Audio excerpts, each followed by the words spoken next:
மாதம்தோறும் 4 million பார்வையாளர்களை சென்றடையும் நமது நியூஸ் டைம் டிஎன் சேனலில் உங்களது விளம்பரங்கள் இடம்பெற வேண்டுமா? உடனே தொடர்பு கொள்ளுங்கள். 7603836167. உங்களது பிசினஸை அடுத்த கட்டத்திற்கு கொண்டு செல்ல எங்களுடன் இணையுங்கள். வணக்கம். நியூஸ் டைம் டிஎன் நேயர்களுக்காக தெருக்கூத்து பகுதியில் நான் தாமோதரன் பிரகாஷ்.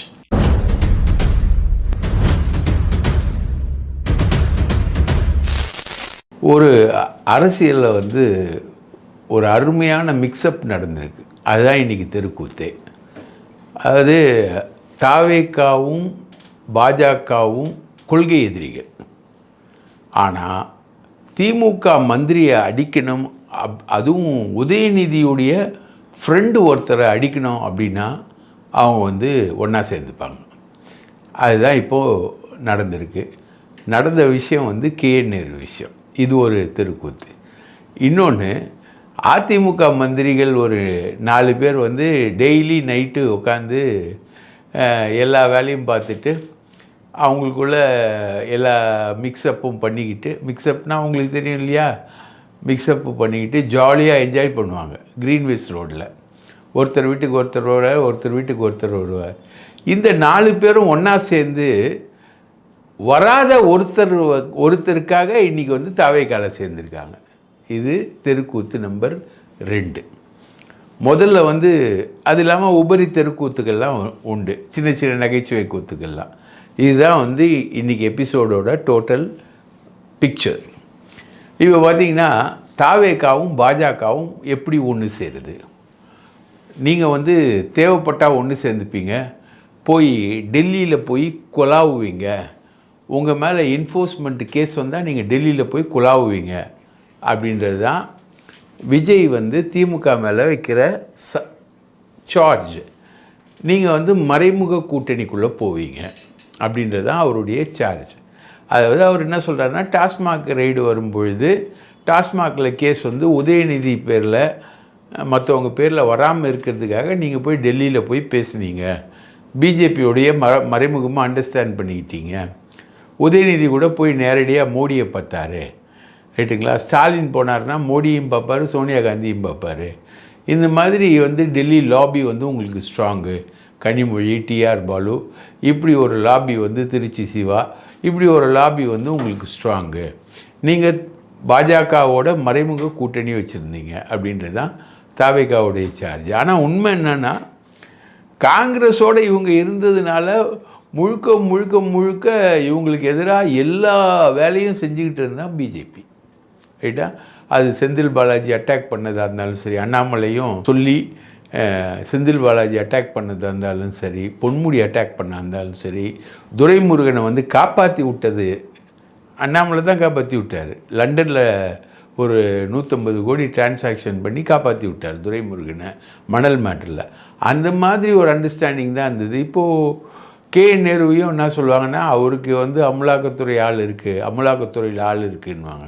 செந்தில் பாலாஜியும் சொல்லுவாங்க, அவர் டெல்லியில் அமலாக்கத்துறையில் ஆர்டர் போடுற ஃபைலு மூமெண்ட் வரைக்கும் செந்தில் பாலாஜி கண்டுபிடிச்சி சொல்லுவார் அப்படின்னு செந்தில் பாலாஜிக்கு நெருக்கமானவங்க நம்மக்கிட்டே சொல்லியிருக்காங்க. ஸோ இவங்களுக்கு எல்லாருக்குமே ஆள் இருக்குது. ஆனால் இப்போது ஒரு விஷயத்தில் முழுக்க முழுக்க உதயநிதியுடைய நண்பரையும் ஒரு ஐஏஎஸ் ஆஃபீஸரையும் டார்கெட் பண்ணி தாவேக்காவும் மூவ் பண்ணுது, பாஜகவும் மூவ் பண்ணுது. அதுதான் இன்றைக்கி தெருக்கூத்தோட ஹைலைட். எப்படா இந்த கொள்கை எதிரிகள் 2 பேர் ஒன்றா சேர்ந்தாங்க அப்படின்னு வந்தால், அது திமுக அமைச்சருக்கு எதிராக போடப்பட்ட ஒரு எஃப்ஐஆர் மூலமாக வராங்க. கேஎன் நேருக்கு எதிராக அவர் போட்ட 2538 போஸ்டிங், அதில் இன்வால்வ் ஆன 634 கோடி, இதுதான் FIR. FIR section 7C of prevention of corruption act, அதாவது ஊழல் தடுப்பு சட்டம். 6/(2), 3/8/4 BNS 2023 பிரகாரம் போட்டிருக்காங்க எஃப்ஐஆர். இது ஹைகோர்ட்டில் போயிட்டு நேரு அதை ரெப்ரசன்ட் பண்ணாங்க. அப்போ ஹைகோர்ட்டில் கேட்டாங்க, அதை நம்ம நேற்று சொன்னோம், எப்படிங்க முன்னாடி எஃப்ஐஆர் போட மாட்டேன்னீங்க, அமலாக்கத்துறை ஃபைலாக அனுப்பிச்சு டிஜிபி வந்து எஃப்ஐஆர் போட மாட்டேன்னாரு வெங்கட்ராமன். இப்போ எப்படி எஃப்ஐஆர் போட்டிங்க அப்படின்னு நீதித்துறை கேட்கும்போது ஆட்சி மாறிச்சு, அதனால் நாங்கள் வந்து எஃப்ஐஆர் போட்டோம் அப்படின்னா. ஆட்சி மாறினதுக்கெலாம் எஃப்ஐஆர் போடக்கூடாதுங்க, உண்மை இருந்தால் தாங்க நீங்கள் எஃப்ஐஆர் போடணும் அப்படின்னு நீதித்துறை சொல்லி இந்த விசாரணைக்கு ஜனவரி மாதம் வரைக்கும் போலீஸ் விசாரணைக்கு தடை விதித்திருக்குது. ரைட்டுங்களா? இந்த எஃப்ஐஆரில் குற்றவாளிகள் யார் யாருன்னு பார்க்கும்போது தான் ரொம்ப இன்ட்ரெஸ்டிங்காக வருது. First K.N. Nehru minister, second வந்து ரவிச்சந்திரன் அவரோட தம்பி அவர், இன்னும் மூணாவது வந்து K.N. மணிவண்ணன். இவர் பெருசாக இதுலேயும் வரமாட்டார், இவர் சர்ஃபேஸே ஆக மாட்டார் இந்த மணிவண்ணன். ரைட்டுங்களா? அப்படியே ஹைட் அண்ட் சீக்கில் தான் இவர் விளையாடுவார் மணிவண்ணன், மாட்டவே மாட்டார். ரவிச்சந்திரன் ஓப்பனாக தெரிஞ்ச ஆள், அவர் ஒரு பில்டரு. ரைட்டுங்களா? அவர் வருவார், K.N. நேரு வர்றாரு. அதுக்கப்புறம் இவங்களுடைய பிஏக்கள் 3 பேர் வராங்க, ரமேஷ், செல்வமணி, கவிப்பிரசாத், 3 பேர் பிஏக்கள். அதுக்கு அடுத்தது வர ஃபிகர் தான் ரொம்ப முக்கியமான ஃபிகர், பொன்னையா ஐஏஎஸ். இவர் வந்து காஞ்சிபுரம் கலெக்டர் இருந்தார், அங்கே இருந்தார், இங்கே இருந்தார். ரொம்ப பப்ளிக் அப்பீல் அதிகமாக இருக்கக்கூடிய ஐஏஎஸ் ஆஃபீஸர். இவரை பற்றி நம்ம எழுதினாலே ஒரு 4 பேர் நம்ம லைனுக்கு வந்துடுவாங்க. ஸோ பொன்னையாவை பற்றி எழுதுறீங்க, பொன்னையா எவ்வளோ நல்லவர் தெரியுமா அப்படின்னு. இவர் வந்து அந்த மடப்புறம் காளி கோயிலில் அந்த நிக்கிதான்னு ஒரு பொண்ணு அஜித்குமார்ன்ற பையன் மேலே ஒரு பொய் புகார் கொடுத்து அந்த பையன் அடித்து கொல்லப்பட்டான்ல, அப்போது இவர் பேர் வந்து அடிபட்டுச்சு பொன்னையா. அப்போவும் அதுக்கு இது அவருக்கு சம்மந்தம் இல்லை அப்படின்னு அந்த நிக்கிதாவுக்கு ரொம்ப க்ளோஸாக இருந்த ஐஏஎஸில் இவர் ஒருத்தர் பொன்னையா. 4வதாக வரக்கூடியவர் தான் ரத்தீஷ், உதயநிதிக்கு நண்பர், உதயநிதிக்கு பக்கத்து வீடு. ஒரு காலத்தில் ரொம்ப சாதாரணமாக இருந்தவர். அதுக்கப்புறம் ரத்தீஷ் இல்லாமல் திமுக அமைச்சரவையில் எதுவுமே நடக்காது. குறிப்பாக ஐபிஎஸ் போஸ்டிங்கெல்லாம் வந்து ரத்தீஷ் மூலமாக தான் நடக்கும். ரத்தீஷ் வந்து உதயநிதி கிட்ட சொல்லுவார், உதயநிதி வந்து முதல்வர் ஸ்டாலின் கிட்ட சொல்லுவார். அப்படி வந்து போயிட்டு இருந்தது. ஆனால் பல விஷயங்கள் வந்து உதயநிதி ரத்தீஷ் சொல்லியும் கேட்காத சம்பவங்கள்லாம் நடந்தது. ரைட்டுங்களா? அந்த மாதிரி நிறைய விஷயங்கள் இருக்குது. அதில் ஒன்று தான் சில ஐபிஎஸ் ஆஃபீஸர் போஸ்டிங், அதை இப்போ நம்ம சொல்ல விரும்பலை. அந்த மாதிரி சிலதெல்லாம் நடந்தது. ரத்தீஷ்னா அவ்வளோ பெரிய ஆள். அவங்க அண்ணன் சர்வேஷ் அப்படின்றவர் வந்து மத்திய அரசு சர்வீஸில் இருக்கார். ரத்தீஷும் சர்வேஷும் அவ்வளோ பெரிய விஷயங்களுக்கு சொந்தக்காரர். அந்த ரத்தீஷ் பேர் வந்து இந்த எஃப்ஐஆரில் இருக்குது. என்னென்னா, இந்த 2538 போஸ்டிங்க்கு ஒரு போஸ்டிங்க்கு வந்து 10 லட்சம் அப்படின்னு பேரம் பேசி வாங்குகிறாங்க. இதெல்லாமே வந்து வேறொரு விஷயத்துக்காக, அதாவது ஒரு டெண்டர் முறைகேட்டுக்காக அமலாக்கத்துறை வந்து இவங்களுடைய வாட்ஸ்அப் உரையாடல்களையும் செல்லில் வந்த மெசேஜ் எல்லாத்தையும் எடுக்குது. அப்போது பொன்னையா வந்து யார் யாருக்கு போஸ்டிங் வேணும்னு ஒரு லிஸ்ட்டை வந்து அமைச்சரோட பிஏக்களுக்கு அனுப்பியிருக்கார். அதே மாதிரி ரத்தீஷ் ஒரு பெரிய லிஸ்ட்டே அமைச்சிருக்கார், அமைச்சருடைய செல்லுக்கும் அமைச்சருடைய பிஏ செல்லுக்கும் அமைச்சிருக்கார். பொன்னையா மூலமாகவும் அது த்ரூ ஆகிருக்கு. இப்போது இவங்க எல்லாருமே வந்து அக்யூஸ்ட், இவங்க எல்லாமே உள்ளே வராங்க. இதில் எப்படி மத்திய அரசுக்கும் மாநில அரசுக்கும் விஜயுடைய சர்க்காருக்கும் தவேகா சர்க்காருக்கும் மத்திய அரசுக்கும் இடையில கனெக்ஷன் வருதுன்னா, இதுக்கு எஃப்ஐஆர் போடாமல் ஸ்டேட் போலீஸ் வந்து ஹெசிடேட் பண்ணியிருந்தது. திமுக வந்து K.N. நேரு வந்து நீதிமன்றங்கள் மூலமாக அதுக்கு தடை வாங்கிட்டு வந்தார். இப்போது இன்ஃபோர்ஸ்மெண்ட் டைரக்டரேட் வந்து அதுக்குள்ளே வருது. இன்ஃபோர்ஸ்மெண்ட் டைரக்டரேட் உள்ளே வந்து இவங்க எல்லார் மேலேயும் வழக்கு பதிவு பண்ண போகுது. ஏன்னா மாநில அரசு போலீஸ் விசாரிக்க தான் ஜனவரி வரைக்கும் தடையே தவிர மத்திய அரசு போலீஸ் விசாரிக்க தடை இல்லை. இப்போது அடுத்தது நேரு போயிட்டு மத்திய அரசு போலீஸ் விசாரிக்கவும் தடை வேணும்னு கேட்டு வாங்கினா தான் உண்டு. அது வந்து நடக்கலை. அதனால் உதயநிதியுடைய நண்பரையும் பொன்னையா ஐஏஎஸையும் நேரு மற்றும் அவரது 2 சகோதரர்களையும் அமலாக்கத்துறை நிச்சயமாக கைது செய்யும். இதுதான் அவங்களுக்கு கிடைச்சிருக்கக்கூடிய வாய்ப்பு. இது ஒரு கேஸ் மட்டும் இல்லை. அடுத்தது ஒரு 1100 கோடி ரூபாய் ஊழலில் கார்த்திகேயன் ஐஏஎஸ், நேருவுக்கு ஆளினாலாக இருந்தவர் வந்து கார்த்திகேயன் ஐஏஎஸ். அவர் வந்து எடப்பாடி பீரியட்லேயே பயங்கரமாக எல்லா வேலையும் பார்த்தவர். அவர் மேலே எந்த நடவடிக்கையும் ஸ்டாலின் கவர்மெண்ட் எடுக்காமல் அவரை சேஃப்டியாக போட்டு மாஸ் செக்ரட்டரியாக போட்டு முனிசிபல் அட்மினிஸ்ட்ரேஷன் செக்ரட்டரியாக போட்டு அவரை அழகு பார்த்தது. ரைட்டுங்களா? அதே மாதிரி அழகு பார்த்த ஒரு ஆள் தான் செந்தில்குமார், இன்றைக்கி சிஎம் செக்ரட்டரி 1. ரைட்டா? அவர் சுகாதாரத்துறை செயலாளராக இருந்தார். அவரும் ஏகப்பட்ட பிரச்சனை அவர் மேலேயும் இருக்குது. அந்த பிரச்சனைகள் எல்லாமே இருக்கக்கூடிய ஒரு ஆள் தான். அந்த மாதிரி பிரச்சனைகள் இருக்கக்கூடிய ஆட்களாக இருந்து ஸ்டாலின் அரசு நடவடிக்கை எடுக்காதது வந்து கார்த்திகேயன், உமாநாத், சிஎம் செக்ரட்டரியாக இருந்த உமாநாத், கார்த்திகேயன், இப்போ உதயச்சந்திரன், ரைட்டுங்களா? அந்த மாதிரி ஒரு டீமை வந்து இவங்க நடவடிக்கையே எடுக்கலை. அதில் செந்தில்குமாரும் வருவார். அந்த செந்தில்குமாரை தான் இப்போது சிஎம் செக்ரட்டரி 1 போட்டிருக்காரு விஜய். ரைட்டா? வந்து திருடங்கையிலே சாவி கொடுக்குற கதை. அவர் மேலே ஏகப்பட்ட புகார்கள் விஜயபாஸ்கர் பீரியட்லேயே இருக்குது. ஸோ இவங்க எல்லாரையுமே வந்து இம்மீடியட்டாக கைது பண்ண போகுது. இதில் வந்து தாவேகா அரசும் மத்திய அரசும் ஒன்றா கை கோர்த்து செயல்பட போகுது அப்படின்ற ஒரு கூத்தை நம்ம வாசகர்களுக்கு தெரிவிச்சுக்கிறோம். இப்போ விஜயபாஸ்கர் விஷயத்தை நம்ம சொன்னோம் இல்லைங்களா? இந்த விஜயபாஸ்கர் கூட ஒன்றா உட்காந்து ஈவினிங்கில் எல்லா வேலையும் செய்கிறவங்க தான் உடுமலை ராதாகிருஷ்ணன், கடம்பூர் ராஜு, எம்சி சம்பத். இவங்கெல்லாம் விஜயபாஸ்கரோட ஃப்ரெண்டு. விஜயபாஸ்கர் வந்து தாவேகாவுக்கு வர விரும்பினார். அவர் வந்து அமைச்சர் பதவி கேட்டார். அமைச்சர் பதவி அவருக்கு தரல, கொடுக்க மாட்டேன்ட்டாங்க. நீங்கள் உள்ளே வாங்க, அதுக்கப்புறம் எலெக்ஷனில் நில்லுங்க, அதுக்கப்புறம் நீங்கள் ஜெயிச்சு வந்தீங்கன்னா அதுக்கப்புறம் அமைச்சர் பதவி கொடுக்கலாம் அப்படின்றது விஜயபாஸ்கருக்கு கொடுக்கப்பட்ட கண்டிஷன். விஜயபாஸ்கர் மேலே சிபிஐ குட்கா வழக்கு இருக்குது, மத்திய அரசு வழக்கு இருக்குது, அது இல்லாமல் வருமானத்துக்கு அதிகமாக சொத்து சேர்த்த வழக்கு இருக்குது, கொரோனா பீரியடில் கொள்ளையடித்த வழக்கு இருக்குது. அது ஆனால் கொரோனா பீரியடில் கொள்ளையடித்தது சம்மந்தமாக வழக்கு போடல. அப்படி வழக்கு போடுறதா இருந்தால் உமாநாத் மேலேயும் சேர்த்து போடணும். ரைட்டுங்களா? செந்தில்குமார் மேலேயும் சேர்த்து போடணும். அந்த மாதிரி வழக்கு வந்து இல்லை. ஆனால் மற்ற வழக்கெல்லாம் இருக்குது. அதனால் இவர் வழக்கு இருக்கிறவர் இவரை வந்து தாவேக்காவில் சேர்த்தானா சென்ட்ரல் கவர்மெண்ட் அடிக்குமா அப்படின்ற மாதிரி ஒரு குழப்பம் இந்த டிஸ்கஷனில் போகுது. விஜயபாஸ்கர் போகிற டிஸ்கஷனில் போகுது. அப்போது விஜயபாஸ்கருக்கு ஒரு அசைன்மெண்ட் கொடுக்குறாங்க. ஆதவ அர்ஜுனா தான் கொடுக்குறாரு. ரைட்டா? வர்றவங்களுக்கு எவ்வளோ செலவாகுதோ, கோடிகள் செலவாகுதோ நான் கொடுத்துட்றேன் அப்படின்றார்.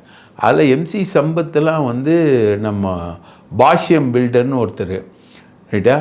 அவருடைய ஒன்றா பிஸ்னஸ் பார்ட்னர் எம்சி சம்பத். அதிமுகவை வச்சு அதிமுக ஆட்சியில் ஆயிரக்கணக்கான கோடி ரூபாய் கொள்ளடித்தவங்க இவங்க. ரைட்டுங்களா? நம்ம பாஷ்யம் வந்து யூஸ் பண்ண இன்னொரு ஆள் வந்து ஓ பன்னீர்செல்வம் 1500 கோடி ரூபா கொடுக்கவே இல்லை. அந்த காசை கேட்டு தான் அவர் திமுகவுக்கே போனார். சேகர் பாபு மூலமாக பஞ்சாயத்து பேசி அந்த காசு ஓபிஎஸ்க்கு கொடுக்கப்படவே இல்லை. ரைட்டுங்களா? இதெல்லாம் பெரிய இடத்து 1000 கோடி 2000 கோடி சமாச்சாரம். அதனால் மற்றவங்களுக்கு வேணால் ஏதாவது கொடுக்கலாம் அப்படின்னு சொல்லிட்டு எடப்பாடி சைட்லேருந்து என்ன சொல்கிறாங்கன்னா, வந்தவங்களுக்கு 7 கோடி ரூபாய் கொடுத்ததா எடப்பாடி சைட்லேருந்து சொல்கிறாங்க. ஆனால் சம்பத் வாங்குவாரான்றது தெரியல. இவங்க எல்லாரும் ஒன்றா உட்காந்து பேசுகிறவங்க, ஒன்றா எல்லா விதமான லீலைகள்லையும் ஈடுபடுறவங்க. எல்லா விதமான லீலைகள்ன்றதை வந்து நான் வந்து ஒரு சமூக வலைத்தளத்தில் ஓப்பனாக சொல்ல முடியாது. அந்த மாதிரி டீல். ஒரு பல் டாக்டர் ஒருத்தர் தான் இவருக்கு எல்லா விஷயங்களையும் சப்ளை அண்ட் சர்வீஸ் அந்த வேலைகளில் ஈடுபடுவாங்க. ஸோ இவங்க எல்லாமே இது பண்ணுறாங்க. இதில் இன்ட்ரெஸ்டிங்கான விஷயம் என்னென்னா, தலைவா படம். இந்த தலைவா படம் வந்து விஜய்க்கு முன்னாடி பிரச்சனையாகுது. பிரச்சனையானவுடனே இவர் போய் அப்போது செய்தித்துறை அமைச்சராக இருக்கார் கடம்பூர் ராஜு, அவரை வந்து பார்க்க போகிறாரு. அப்போது அவர் வந்து கால் மேலே கால் போட்டு ஒரு பெரிய சோஃபாவில் உட்காந்துக்கின்னு விஜய்க்கு வந்து ஒரு ஸ்டூல் தான் கொடுக்குறாங்க உட்கார்றது. விஜய் வந்து ஒரு ஸ்டூலில் உட்காந்து பார்க்குறாரு. ரைட்டுங்களா? இதுதான் வந்து கடம்பூர் ராஜுவுடைய அன்னைய நிலவரம். இன்றைக்கி அவருக்கு மெயின் கேட் திறக்கலை. பின்னாடி கேட் வழியாக அடித்து பிடிச்சி விஜயை பார்க்குறதுக்காக, விஜய் கட்சியில் சேர்றதுக்காக போகிறாரு. இவங்க யாரையுமே வந்து விஜய் பார்க்கவே இல்லை. முழுக்க வந்து விஜய் பார்க்காதது தான் இன்றைக்கி இருக்கக்கூடிய முக்கியமான விஷயம். தலைவா படத்துக்கு கெஞ்சிட்டு வந்தவங்க எங்கே, இன்றைக்கி இருக்கக்கூடிய விஷயம் என்பது எங்கே அப்படின்றது தான் ஒரு சோகமான ஒரு சமாச்சாரம். இவங்களை எல்லாரையுமே வந்து கிட்டத்தட்ட விஜய் ட்ரீட் பண்ணுறது வந்து உதிர்ந்த ரோமங்கள் மாதிரி தான் அவங்கள வந்து ட்ரீட் பண்ணுறாங்க. எந்த அளவுக்கு மரியாதை, எந்த மரியாதையுமே இவங்களுக்கு கொடுக்கல. சரி, விஜயபாஸ்கர் எப்போ வருவார் போவார் அப்படின்ற மாதிரி தெரியல. இப்போ பார்த்திங்கன்னா முருகன், சிவா, தாமஸ், சதன் திருமலைக்குமார், ஆனிமுத்து, இவர் வந்து ரொம்ப நோட்டபுள் மாவட்ட செயலாளர் ராமநாதபுரத்தில் அவர் வந்திருக்காரு. அது இல்லாமல் சீமானோட சின்ன மாமனார், காளிமுத்துவுடைய தம்பி ஆர்கே ரவிச்சந்திரன் அப்படின்றத வந்து இவர் வந்து கொண்டு வந்திருக்காரு. விருதுநகர் அதிமுக செயலாளரையும் கொண்டு வந்திருக்காரு. திமுகலேருந்து 2 எம்எல்ஏக்கள் போய் சேர்ந்துருக்காங்க. இப்படி ஒரு கூத்தை வந்து இவங்க பெரிய அளவுக்கு பண்ணியிருக்காங்க. 3வது கூத்து என்னென்னா, சட்டசபையில் வந்து கூட போகுது. சட்டசபையில் ஏதாவது ஒன்று வந்து அறிவிக்கணும்னு எதிர்பார்க்குறாரு அண்ணன் முதல்வர். ரைட்டுங்களா? சட்டசபை வந்து சாதாரணமாக கூடிடக்கூடாது, அதில் வந்து தேர்தல் வாக்குறுதியில் ஒன்று அறிவிக்கணும் அப்படின்னு. தேர்தல் வாக்குறுதி இவங்க கொடுத்தது வந்து 6 கேஸ் சிலிண்டரு, 4000 ரூபாய் வேலை வாய்ப்பு இல்லாமல் இருக்கக்கூடிய இளைஞர்களுக்கு, பெண்களுக்கு வந்து பஸ்ஸில் இலவசம், பெண்களுக்கு மாதம் 2500 ரூபாய், இவ்வளவும் இவங்க வந்து நிறைவேற்றணும். இன்னும் மாமஞ்சீரு, மச்சாஞ்சீரு, தந்தை சீரு, அந்த சீரு, இந்த சீருன்னு நிறைய இருக்குது. அது ஒரு டோட்டலாக பார்த்தா ஒரு 12 லட்சம் கோடிக்கு வரும் அந்த பட்ஜெட்டு. அதை பண்ண முடியணுன்னா என்ன பண்ணலாம், ஏதாவது ஒரு அறிவிப்பு, இதில் ஏதாவது ஒன்று நம்ம அறிவிக்கணும் அப்படின்றாரு விஜய். அப்போ பார்த்தீங்கன்னா 2500 ரூபாவை எடுத்தால் பெண்களுக்கு கொடுக்கலாம் அப்படின்னு எடுத்தால் அதில் வந்து ஒரு 28 லட்சம் பேரை காலி பண்ணுறாங்க. 60 வயசுக்கு மேலே இருக்கவங்க, அவங்களுக்கு வந்து 3500 ரூபாய் நாங்கள் பின்னாடி தனியாக தரோன்னு சொல்லிட்டு அவங்கள காலி பண்ணுறாங்க. அது இல்லாமல் சொந்த வீடு இருக்கவங்க, இன்கம் டேக்ஸ் கட்டுறவங்க, அப்படி இப்படின்னு வரக்கூடிய லிஸ்ட்லேருந்து ஒரு 10 லட்சம் பேரை காலி பண்ணி மொத்தம் 85 லட்சம் பேருக்கு மட்டும் 2500 ரூபாய் கொடுக்குறதா இவங்களுடைய டெசிஷன் வந்து வந்திருக்கு. அது இல்லாமல் பார்த்திங்கன்னா இதில் முக்கியமான டிஸ்கஷன், அங்கே தான் முக்கியமான டிஸ்கஷன் என்னென்னா, இதெல்லாம் பண்ணோன்னா அரசு ஊழியர் சம்பளம், திட்டங்கள், அது இது போது என்ன பண்ணலாம் அப்படின்றது ஒரு டிஸ்கஷன் விஜய்கிட்ட வரும்போது, வளர்ச்சி திட்டங்கள்லாம் இப்போ நம்ம வந்து பாலம் கட்டுறது, அணை கட்டுறது, அதெல்லாம் வந்து கேரி பண்ண முடியாது. ரைட்டா? அதெல்லாம் வந்து கேரி பண்ண முடியாது. அந்த மாதிரி வளர்ச்சி திட்டங்களெல்லாம் வந்து ஸ்டாலின் கவர்மெண்ட் நல்லா பண்ணிச்சு. அந்த திட்டங்கள் தான் வேணும்னா, வளர்ச்சி திட்டங்களுக்கு ஓட்டளிக்கணும்னா ஸ்டாலினுக்கு ஓட்டளிச்சிருப்பாங்களே, நமக்கு ஏன் ஓட்டளிக்கிறாங்க? அப்போனா நம்ம வந்து இந்த விதமான இந்த 2500 ரூபா கொடுக்குறது, 4000 ரூபா கொடுக்குறது, மாமன் சீரு, மச்சாஞ்சீரு, இந்த ஜீரு, அந்த ஜீரு, அந்த திட்டங்களை வந்து நம்ம கொடுக்கலாம். தமிழ்நாட்டோட வளர்ச்சி பற்றி கவலைப்பட வேணாம். பரந்தூரை ஏற்கனவே கேன்சல் பண்ணிட்டாங்க. ரைட்டா? ஸ்டெர்லைட் வந்து திரும்ப வந்துருன்றாங்க, பெரிய அளவுக்கு வந்துருன்றாங்க. அதே மாதிரி ஒயின் ஷாப்பு ப்ரைவேட்டைஸ் பண்ணிவிட்டு ப்ரைவேட்டு கையில் கொடுத்துட்டு, அது சில ஒயின் ஷாப்லாம் 2 லட்சம் ரூபா இப்போது ஒரு நாளைக்கு வியாபாரம் ஆகிற ஒயின் ஷாப்லாம் இருக்குது. அதெல்லாம் வந்து மாமூல் கோடிக்கணக்கில் வரும். அந்த மாதிரி ஒரு பிளான் அண்ட் திட்டங்களில் போடுறாங்க இவங்க. நிறைய விஷயங்களில் இப்படி போகிறாங்க, வளர்ச்சியை பற்றி இல்லை. மதிமுக வந்து 25ஆம் தேதி பொதுக்குழு கூட்டம், அதில் 2 எம்எல்ஏக்கள் போகிறான்னாங்க, அவங்க போக மாட்டேன்ட்டாங்க. திரும்ப நின்னா அவங்களால ஜெயிக்க முடியாது, திமுக வந்து சும்மா விடாது, தோக்கடிச்சிடும் அப்படின்னு பயந்து அவங்க போகவே இல்லை. அண்ணாமலை வந்து கட்சி ஆரம்பித்தார். முதல் நாள் ஒரு 10 லட்சம் பேர் சேர்ந்தாங்க. அடுத்த நாள் பார்த்திங்கன்னா 3 லட்சம் பேர் தான் சேர்ந்துருக்காங்க. இதில் வந்து வெர்ச்சுவல் வாரியர்ஸு, ஃபாரினில் இருக்கவன், 18 வயசு கீழே இருக்கவன்லாம் இருக்காங்க. அவர் வந்து ஒரு தொகுதிக்கு 10,000 பேருன்ற கணக்கு போட்டு அவர் சேரணும்னு சொல்லிட்டு அவருடைய பிளானிங் இருந்தது. அந்த பிளான் வந்து இப்போ சொதப்ப ஆரம்பிச்சிருச்சு. அதே மாதிரி தமிழ்நாடு முழுக்க க்ரைமும் வந்து கண்ட்ரோல் ஆகவே இல்லை. விஜயுடைய சொந்த தொகுதி வந்து பெரம்பூரில் தலையில்லாத ஒரு முண்டத்தை தொடையோட தோலை கூட உரித்து முழுக்க எல்லா தோலையும் உரித்து ஒரு சூட்கேஸில் வச்சு கொண்டு வந்து வச்சுருக்காங்க. இது மாதிரி ஒரு கொடூர கொலை வந்து ஆம்ஸ்ட்ராங் கொலை நடந்தது. அப்போ தான் கமிஷனர்லேருந்து எல்லாரையுமே வந்து மாற்றினாங்க, அடிஷ்னலு எல்லாரையுமே வந்து மாற்றினாங்க. ஆனால் இப்போ இவ்வளோ பெரிய கொடூர கொலை நடந்திருக்கு, கமிஷனர் வந்து அமல்ராஜ் தான், நோ ரெஸ்பான்ஸ். இது வந்து க்ரைம் ரேட் வந்து ரொம்ப நாளுக்கு நாள் இன்க்ரீஸ் ஆகிருக்குன்றத ஒரு பெரிய கவலையாகவே பார்க்குறாங்க. இவ்வளவு தான் இன்றைக்கி இருக்கக்கூடிய கூத்து விவரங்கள். நன்றி, வணக்கம்.